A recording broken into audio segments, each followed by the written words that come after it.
Hello students, today we have to study the center tap full wave diode rectifier. On your screen we have the circuit diagram of a center tap rectifier, and the circuit consists of a transformer. This is the transformer, diode D1, diode D2 and the load across which we have to take the output.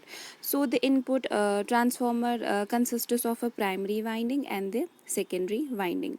Now one important thing we have used here a tapping, that is we have established a contact point in the center of a secondary winding of a transformer, and to this midpoint, to this tapping, we have attached a load RL.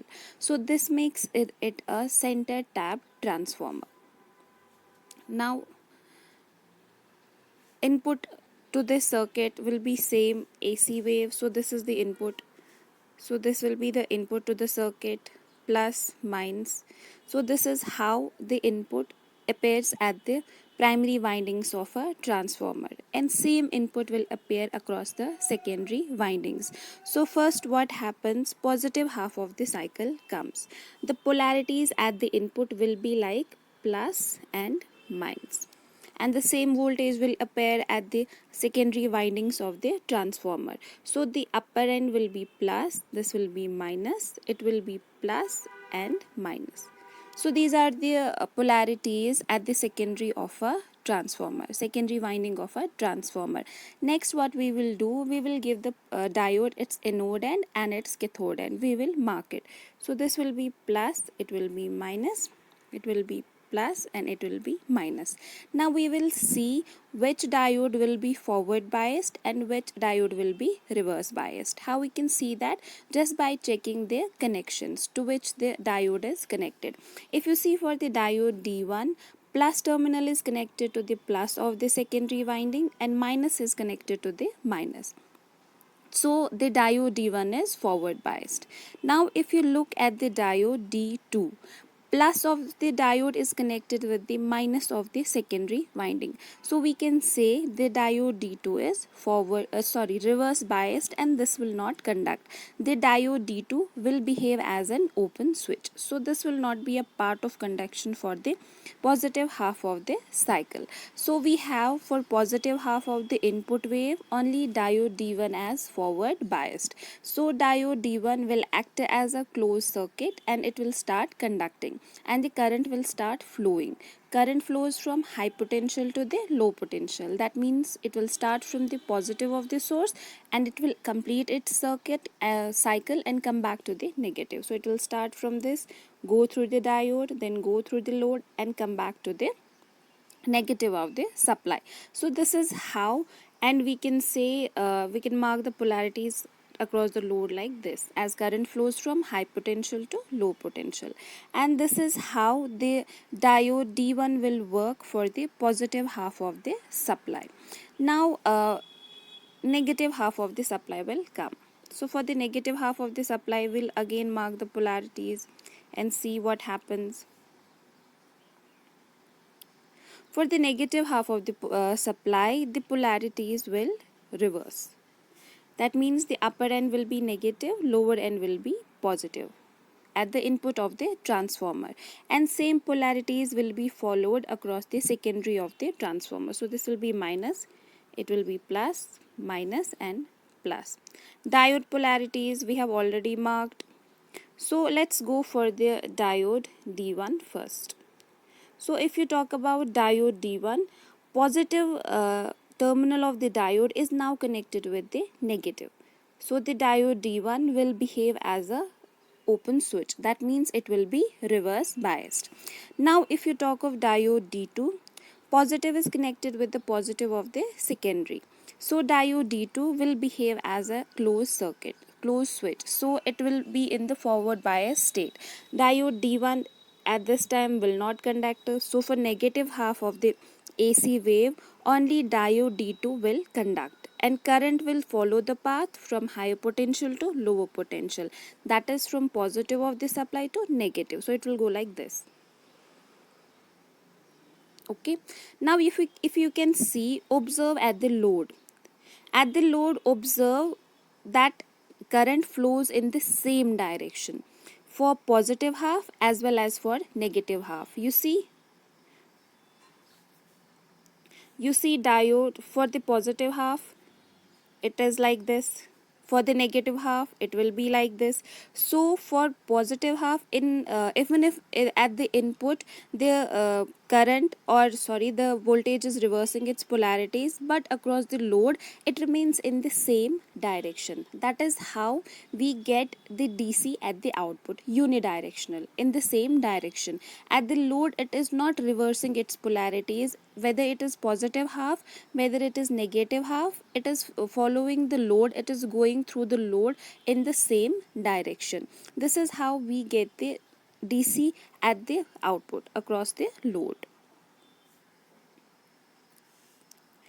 Now if you can see on your screen, this is the complete working of a full wave center tap rectifiers which we studied. Input cycle is having positive half and negative half, and that is applied to their transformer. We have taken a center tap, and for the positive half diode D1 will work, and for the negative half diode D2 will work. And the direction, you can see the direction across the RL, that is same in both the cases. Now this was our output. This is the DC voltage we get at the output. Since the load is resistive, so whatever will be waveform in the input, the shape of waveform, it will be same at the output. If the input wave starts from 0, the output will also start from 0, because the load is resistive. Had there been inductive or capacitive loads, there would have been a lag. So this is the complete circuit diagram of a full wave rectifier. And the output, you see the output is exactly the same as we got in the bridge rectifier. Now these are the waveforms of a full wave bridge center tap rectifier. This is our input cycle. So input is having positive, negative, positive, negative. So if we the first one, this is the output of a D1 rectifier. So D1 conductors for positive halves only. For negative halves, D1 will behave as an open circuit, so no conduction. For negative halves, D2 conduct. So if we can see, here is the negative cycle and D2 has conducted for it. Here is the negative cycle and D2 has conducted for it. Because D2, that is the output we take across the load resistance RL, and in the load resistance the current or the polarities of voltage are same. So we have both the halves on the upper side. You see, both the halves are on the upper side. I mean, both the halves are positive. Now this is the complete output of a full wave center tap rectifier. And if you can compare it with bridge rectifier is having the same output. So whatever calculations we did for the bridge rectifier for average voltage, average current, RMS voltage, RMS current, same will be followed by the bridge center tap rectifier, efficiency, ripple, etc. So there are only few changes in the center tap compared to the bridge, which we will study here. So the first thing is transformer utilization factor. So transformer utilization factor will be different for a bridge, and it will be different for a center tap, because in bridge rectifier we don't do the tapping of the secondary. So what is a transformer utilization factor? It will indicate you how well the input transformer is being utilized. You see how the transformer that you use in the circuit is utilized. And that is defined by a factor that's called as transformer utilization factor, TUF. And the TUF, it is the ratio of DC power delivered to the load and AC rating of the transformer secondary. So what you have to do, we have already calculated the DC power that is delivered to the load and the AC rating of a transformer. We substitute the two in the equation, and then we get the values. For center tap, the value is 0.693, and full wave bridge rectifier, the value is 0.812, and the difference is clearly because of the tapping we take in the secondary of the center tapped transformer. Now the last thing which we have to study is the PIV, peak inverse voltage. You see on your screen, we have taken the positive half of the supply, and for positive half of the supply, the diode D1 will be forward biased and the diode D2 will be reverse biased. Now we have to find the peak inverse voltage, peak. You see, if a diode D1 is forward biased, it will have some maximum voltage, Vm, when the supply voltage reaches its maximum value. So the voltage across diode D1 will be Vm, but same voltage will also appear across diode D2, but for diode D2 this voltage will be in the form of a reverse bias. So for diode D2 it will be peak inverse voltage. What is the peak of a supply voltage? Vm. So we have to calculate that Vm for D2. So how we calculate that Vm? We just mark the polarities and the voltage across. We are just looking at the peak value. So if we go at this point, we'll start from this point.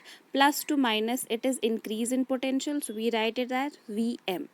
Then minus to plus, again increase in potential, we can write it Vm, and this is equal to the voltage across the diode D2, that is PIV. So PIV is twice Vm. So this is the peak inverse voltage across a diode in case of a center tap rectifier. It differs from bridge, where in bridge we saw PIV was equal to Vm, but in case of center tap rectifier, a diode is subjected to twice of maximum voltage when it is in the reverse bias. So these are the 5 differences between the bridge rectifier and a center tapped rectifier. Thank you.